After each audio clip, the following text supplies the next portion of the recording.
Siguro, nahihirapan ka kasi mag-summer na pero wala ka pa ring abs, hindi ka pa rin shredded. Ginagawa mo naman yung best mo, nagpa-fasting ka, nag-diet ka, nagbibilang ka ng calories mo, pero,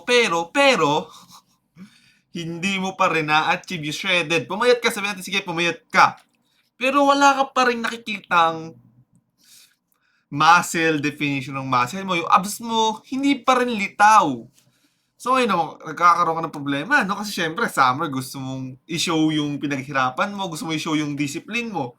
So ngayon, ang problema mo ngayon is, kahit anong klaseng diet ang gawin mo, kahit anong klaseng workout gawin mo, kahit lagi ka nag-jogging, running, sprint, walking, hindi pa rin nagkakaroon, or may definition naman siya, pero hindi ka satisfy sa nakikita mong progress ng katawan mo.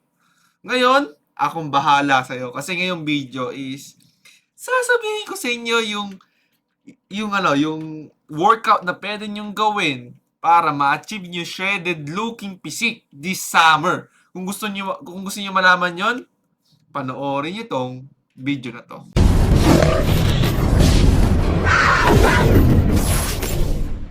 Karaniwan kasing kamalian ng mga tao pag nakita nilang gusto ko ng abs, ang gagawin ngayon nila is daily sit-ups, which is mali. Kasi yung muscle natin, yung abs, is parang lang yan, chest lang. Kailangan niya ng rest, kailangan niya ng recovery, 'di ba? So yun, yung karaniwan For example, ako gusto ko pumayat, ang gagawin ko ngayon is magra-running ako, mag-jogging ako, cardio, araw-araw. So ang nangyayari is, nababawasan niya, nag-lose ko yung fats ko, pero ang masama kasi is, pati muscle ko nawawala, nababurn din siya. Kasi, wala akong strength training. So ngayon is, meron akong sasabihin sa inyo, na sobrang worth it na workout. Ito yung point, ito yung yung pinagsamang cardio pati pagbubuhat. Pag pinagsama mo yon, boom talaga. Talagang shredded ka na, fit ka na, define pa muscle mo. Ang tawag doon is yung HIIT workout. Oo, tama, no? Sobrang worth it na workout na to. So ngayon is, meron akong ibibigay sa inyo mga workout na pwede nyong gawin at least 3 to 4 times a week. Oo. So, parang importante pa rin yung rest. Kahit sabihin mong, HIIT workout, importante pa rin to na maglalagay ka ng rest, okay? Kahit 4 to 3 times a week lang, okay? Okay na yon. Ang mahalaga is, nagwo-workout ka. Ang mahalaga is, gumagalaw ka. Hindi yung maghapon ka lang nakahiga sa kama mo, nag-i-scroll sa social media. Which is, mali siya, di ba? So, ngayon, akong bahala sa inyo. Unang-una dyan is, yung burpees. Kahit sino, marami to ginagawa to. Okay, paano ba yung burpees? Basically, ang burpees lang naman is, magpo-push up ka, after push up is tatayo ka, bigla ka jump squat, tuck jump, or yung normal na talon mo lang. Or minsan, ginagawa nila is 2 push up, tas biglang 3 squat. Okay, parang pinagsama lang. Okay? Parang ganon. Okay, at least 45 seconds to 1 minute, or if gusto mo naman ng reps, ayaw mong timer is at least 15 to 20 reps, 'di ba? Napaka-effective nito. Talagang ako nagsabi sa inyo. Talagang tutulo dito yung pawis nyo, hihingaling kayo. Sobrang nakakapagod talaga to. Burpees. Sobrang worth it niyan. Next naman is yung thruster. Okay, ito isa to sa mga favorite ko Kasi, i-work on nito yung shoulder mo, yung front ng shoulder mo. So, basically, is para ka lang mag-dumbbell. Kailangan mo ng dumbbell dito, Basically, is para ka lang dumbbell press.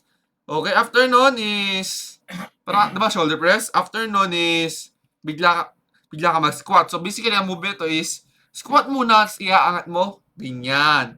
Okay, isipin nyo may dumbbells to. Squat, angat.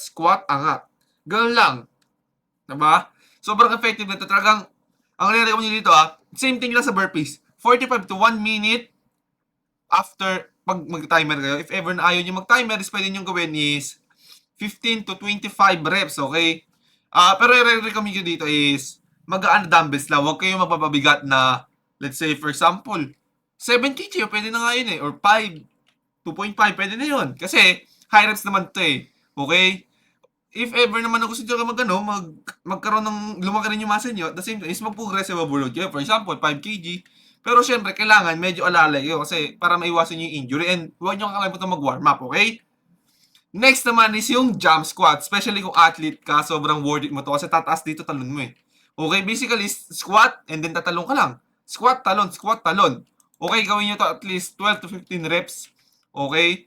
Sobrang effective ito ha. Pero paalala ko lang, at sabihin ko is by round to. Sabay-sabay to, okay? For example, after burpees, diretso agad thruster. Pagkatapos ng thruster, diretso jump squat. Ganon. Talagang yung pawis mo, talagang mapapagod ka talaga dito and then makakaramdam ka ng pagsakit ng muscle mo. 'Di ba? Unlike sa normal cardio na jogging ka, ito naman is nakapag-burn ka ng fats at the same time nakapag-build ka ng muscle. Next naman is yung jumping rope or jump rope. Sobrang effective nito, at least 1 minute, 45 seconds to 1 minute. Okay, dito personally I recommend ko dito is mag-timer ka para mas, alam mo yun, mas ma-achieve nyo yung talagang intensity ng workout nyo eh. And then kailangan, pa mag-jumping rope guys, mabilis ha. Pinaka-high intensity talaga. Huwag yung 1. Parang walang energy. Siyempre, di mo ma-achieve yung gusto mo talagang mangyari sa'yo pag gano'n, di ba? And last but not the least, tataas din dito yung talon mo. Assisted squat jump, okay? So basically, kailangan mo dito ng parallel bar. And then, lalagay mo ngayon doon yung resistant band mo. After nun, is hawakan mo siya, then mag-jump squat ka. So medyo malilesen dito yung ano mo, yung parang basically parang siyang jump squat, pero pinagkaiba is may assisted siya na resistant band. Pero kailangan pag talon mo is ibibigay mo yung best mo. Ibibigay mo sa top yung pinaka-explosive na galaw na or talon na gagawin mo. Pag talon mo, okay, jump, okay, squat, jump. Dapat hawak-hawak mo. At least 12 to 15 reps. If ever na gusto mo timer is 30 to 45 seconds to.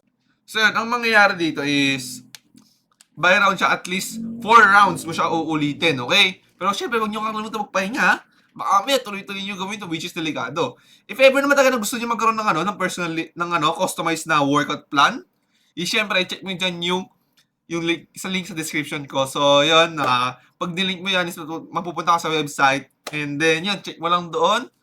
And then, once na pumasok ka na sa loob ng Macho Brotherhood, is meron tayong one-on-one call. Kami mismo ni Brother Mac ang magtatanong sa inyo kung ano talaga gusto nyo ma-achieve. Kasi iba't iba tayo ng goal. Pero syempre, kaya yun ang pinakamaganda dito ay customize. 'Di ba? So yun lang, lagi mo natandaan paano malaman kung hindi mo susubukan.